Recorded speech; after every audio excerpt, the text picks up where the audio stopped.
নমস্কার বন্ধুরা, তোমরা দেখছো learn and fun official YouTube channel. প্রত্যেককে এই চ্যানেলে স্বাগতম। আজকের এই ভিডিওটার মধ্য দিয়ে চলতি নিয়োগ প্রক্রিয়া সম্পর্কিত এবং আগামী 12ই জানুয়ারি যে 2022 ডিএলএড মামলাটির শুনানি হতে চলেছে সেই মামলা সম্পর্কিত বেশ কিছু গুরুত্বপূর্ণ তথ্য তোমাদের কাছে তুলে ধরতে চলেছি। তো অবশ্যই পুরো ভিডিওটা দেখো, আর চ্যানেলে নতুন হয়ে থাকলে চ্যানেলটিকে অবশ্যই সাবস্ক্রাইব করে দেবে, আর ভিডিওটা যদি ভালো লেগে থাকে অবশ্যই লাইক কমেন্ট শেয়ার করে দেবে, ঠিক আছে? তো এই ভিডিওটার মধ্য দিয়ে চলতি নিয়োগ প্রক্রিয়াতে যে সবার চাকরি কনফার্ম সেই বিষয়টাও আলোচনা করব, তার সঙ্গে সঙ্গে চলতি নিয়োগের যে কাট অফটা সেই কাট অফটাও কিন্তু ভিডিওর শেষে অবশ্যই আমি তোমাদের কাছে তুলে ধরবো। তো অবশ্যই পুরো ভিডিওটা দেখবে, ঠিক আছে? তো ভিডিওর শুরুতে তোমাদেরকে বলে রাখি, যে সমস্ত ক্যান্ডিডেটরা রেগুলার বেসিসে ডিএলএডটা কমপ্লিট করেছো এবং চলতি নিয়োগ প্রক্রিয়ার ইন্টারভিউটা কমপ্লিট করেছো, তোমাদের চাকরিটা কিন্তু 100% কনফার্ম, ঠিক আছে? 100% তোমাদের চাকরিটা হয়ে যাবে, ঠিক আছে? এবারে বলো যে কেন 100% বলছো? দেখো, এটা পেছনে কিন্তু একটা কারণ আছে। তো পুরো ভিডিওটা দেখলে সেই কারণটা কিন্তু তোমরা জানতে পারবে, তোমাদের মনের মধ্যে যে প্রশ্নটা রয়েছে ক্লিয়ার হয়ে যাবে, ঠিক আছে? তো এবারে বলি যে রেগুলার ডিএলএড কারা। এবারে তোমাদের প্রশ্ন আসছে যে রেগুলার ডিএলএড তাহলে কারা? যে সমস্ত ক্যান্ডিডেটরা 24 মাসের ডিএলএডটা করেছে তারাই হলো কিন্তু রেগুলার ডিএলএড, আর যারা 18 মাসের করেছে তারা হচ্ছে কিন্তু এনআইওএস ডিএলএড। আর এনআইওএস ডিএলএডদেরকে কিন্তু বাদ দেওয়া হয়েছে গত 28শে নভেম্বর সুপ্রিম কোর্টের রায় অনুযায়ী, ঠিক আছে? অর্থাৎ এনআইওএসরা কিন্তু প্রাইমারিতে ফ্রেশভাবে রিক্রুটমেন্টে অংশগ্রহণ করতে পারবে না। তো এনআইওএসরা কিন্তু এর জন্য বাদ গেছে, কেবলমাত্র থাকছে কে? যারা রেগুলার বেসিসে ডিএলএডটা করেছে 24 মাসের কোর্সটা। আর তার আগে বাদ গেছে বিএড, অর্থাৎ 11ই আগস্ট কিন্তু সুপ্রিম কোর্টের একটা রায় প্রদান করা হয়েছিল। সেই রায়টা কি? যে বিএডরা কিন্তু প্রাইমারির জন্য উপযুক্ত নয়, তো সেখান থেকে কিন্তু বিএডরা বাদ গেছে। ক্লিয়ার? তো এই যে বিষয়টা রয়েছে, দেখো যে 11,765 নিয়োগে কতজন রেগুলার ডিএলএড রয়েছে। তাহলে দেখো, যখন প্রথমে ইন্টারভিউর জন্য নোটিফিকেশন প্রকাশিত করা হয় তখন কিন্তু বিএড ডিএলএড উভয় পক্ষই কিন্তু অংশগ্রহণ করেছে। কতজন ইন্টারভিউটা দিয়েছে? প্রায় 30 থেকে 32,000 মতো ক্যান্ডিডেট কিন্তু ইন্টারভিউটা দিয়েছে। তাদের মধ্যে বিএড রয়েছে, ডিএলএডও রয়েছে। তার সঙ্গে 20-22 ডিএলএড যারা রয়েছে তাদের অর্ধেকও কিন্তু সেখানে অংশগ্রহণ করেছে। কেননা অভিজিৎ গঙ্গোপাধ্যায় প্রথমে রায়টা দিয়েছিল কি, যে 20-22 ডিএলএড যারা রয়েছে যাদের এখনো পর্যন্ত কমপ্লিট হয়নি তারা কিন্তু ইন্টারভিউটা দিতে পারবে, এরকমটা কিন্তু অর্ডার দিয়েছিল। তার পরবর্তীতে ডিভিশন বেঞ্চে অর্ডারটা চেঞ্জ হয়, তার জন্য কিন্তু 20-22রা আর ইন্টারভিউটা দিতে পারেনি। প্রায় অর্ধেকের কাছাকাছি কিন্তু ইন্টারভিউটা দিয়েছে 20-22 যারা রয়েছে আর কি, তাদের কথা বলছি।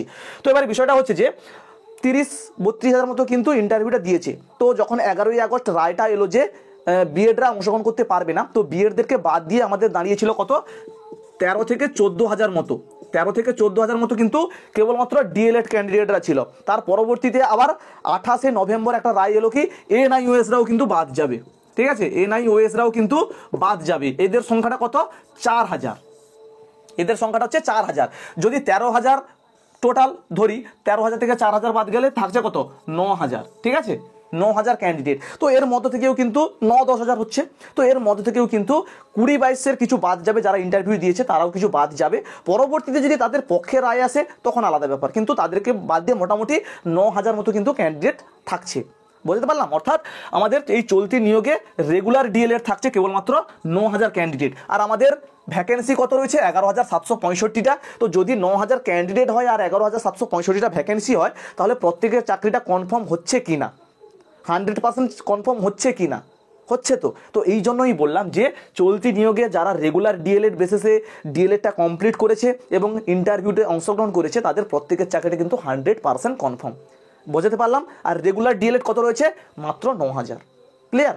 তো এর পরবর্তী যে বিষয়টা রয়েছে, দেখো 20-22 মামলার শুনানি আগামী 12 তারিখে হবে কি? এইটা কিন্তু সবার মনের মধ্যে প্রশ্ন। কেননা আগামী 12 তারিখ হচ্ছে আমাদের ভারতে হচ্ছে যুব দিবস পালন করা হয় স্বামী বিবেকানন্দর জন্মদিন উপলক্ষে, ঠিক আছে? তো সেই দিন আদবে হেমা কলিম উপস্থিত থাকবেন নাকি নতুন কোনো বাহানা তৈরি করবে সেটা ভগবানই বলতে পারে, ঠিক আছে?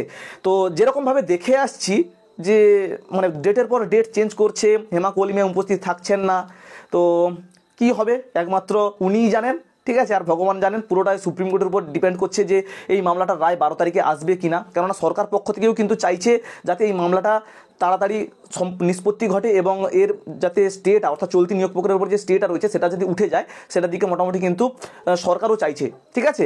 তো এবার বিষয়টা হচ্ছে 12 তারিখে যদিও শুনানিটা হয়, স্টেটা কি উঠবে সেটা কিন্তু প্রশ্ন হয়ে থেকে যাচ্ছে। তো দেখা যাবে 12 তারিখ। তো সবাই মোটামুটি চ্যানেলে চোখ রাখবে, সমস্ত কিছু আপডেট তোমাদের কাছে অবশ্যই তুলে ধরবো, ঠিক আছে? তো এরপরে যে বিষয়টা রয়েছে, দেখো চলতি নিয়োগের প্যানেল তাহলে কবে? যদি 12 তারিখে শুনানি হয়, যদি 12 তারিখে শুনানি হয় তবুও কিন্তু প্যানেলটা জানুয়ারি মাসে আসবে না। ঠিক আছে, জানুয়ারি মাসে আসলে কিন্তু অনেকটা প্রবলেম হবে।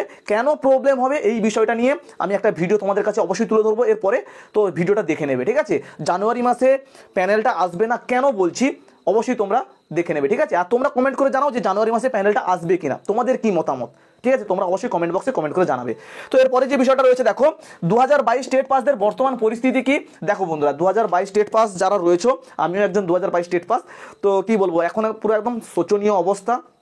কেন শোচনীয় অবস্থা তোমরা প্রত্যেকেই জানো, 2023-এর টেট পরীক্ষাটা কিন্তু আগামী 24 তারিখ হচ্ছে। আর যদি এদের রেজাল্টটা বেরিয়ে যায়, আমাদের যদি ইন্টারভিউর নোটিফিকেশানটা যদি না দেয়, তাহলে কতটা প্রবলেম হবে তোমরা নিজেরাই বুঝতে পারছো। যারা 2022 ক্যান্ডিডেট রয়েছে তোমরা তো ভালোভাবে এটা উপলব্ধি করতে পারছো। ঠিক আছে, কি হতে চলেছে, যেটা মানে হয়তো দেখা যাচ্ছে 15,000 ভ্যাকেন্সির উপরে যদি 30,000 ক্যান্ডিডেট থাকতো, তার জায়গায় হচ্ছে কত 60,000 হচ্ছে, মানে ডবল হয়ে যাচ্ছে। মানে আমাদের কম্পিটিশানটা পুরো একদম ডবল হয়ে যাচ্ছে। ঠিক আছে, তো কি হবে সেটা তোমরা নিজেরাই বুঝতে পারছো। তো মোটামুটি দেখা যাক কি হয়।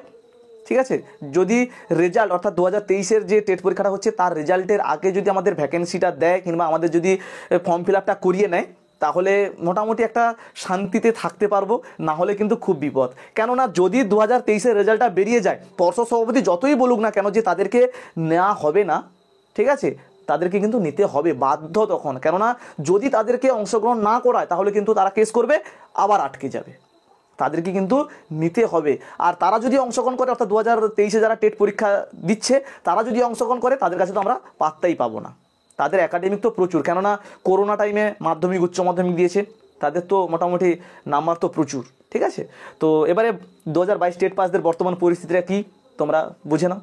ঠিক আছে, তো এবারে বিষয়টা কি রয়েছে দেখো, চলতি নিয়োগের কাট আপটা কেমন হবে। দেখো চলতি নিয়োগের কাট আপ বলতে, দেখো প্রত্যেকের চাকরিটা কিন্তু 100% কনফার্ম কিন্তু হচ্ছে। শুধুমাত্র জেনারেল যে সমস্ত ক্যান্ডিডেটরা রয়েছে তাদের কিন্তু কাট আপটা হতে পারে। ঠিক আছে, জেনারেলদের কাট আপটা হবে, এমন বেশি কিন্তু কাট আপ যাবে না। ঠিক আছে, 28 থেকে 29-এর মধ্যে যাদের স্কোরটা দাঁড়াবে তাদের কিন্তু কাট আপ ক্লিয়ার হয়ে যাবে। ঠিক আছে, কাট আপ ক্লিয়ার হয়ে যাবে 28 থেকে 29-এর মধ্যে যদি নাম্বারটা থেকে থাকে। তো তোমাদের কত করে নাম্বার রয়েছে অবশ্যই কমেন্ট করে জানাও। SC ST OBC জেনারেল যেই ক্যান্ডিডেট হয়ে থাকো না কেন, তোমরা অবশ্যই কিন্তু কমেন্ট বক্সে কমেন্ট করে জানাবে তোমাদের কাট আপ নাম্বারটা কত হচ্ছে, অর্থাৎ একাডেমিক নাম্বারটা তোমরা তো কত পেয়েছো, তোমাদের তো মোটামুটি মানে ইন্টারভিউতে কত দিয়েছে তোমরা তো কেউ জানো না। তো তোমাদের একাডেমিক নাম্বারটা কত রয়েছে অবশ্যই কিন্তু কমেন্ট বক্সে কমেন্ট করে জানাও। ঠিক আছে, তো যদি ভিডিওটা ভালো লেগে থাকে, যদি ইনফরমেটিভ মনে হয়ে থাকে, চ্যানেলকে সাবস্ক্রাইব করে লাইক করবে, বন্ধুদের মাঝখানে শেয়ার করবে। আর তোমাদেরকে বলে রাখি, এই যে 12ই জানুয়ারি শুনানি হবে এটা নিয়ে, এবং প্যানেলটা জানুয়ারি মাসে কেন প্রকাশিত হবে না এই বিষয়টা নিয়ে একটা ভিডিও নিয়ে আসছি, অবশ্যই ভিডিওটা দেখবে। আর তোমরা অবশ্যই কমেন্ট বক্সে জানাবে যে প্যানেলটা কবে নাগাদ প্রকাশিত হতে পারে, অবশ্যই কমেন্ট করে জানাবে। দেখা হচ্ছে পরবর্তী ভিডিওতে। ভালো থেকো সবাই, সুস্থ থেকো সবাই। থ্যাংকস ফর ওয়াচিং, টাটা, জয় হিন্দ, বাই।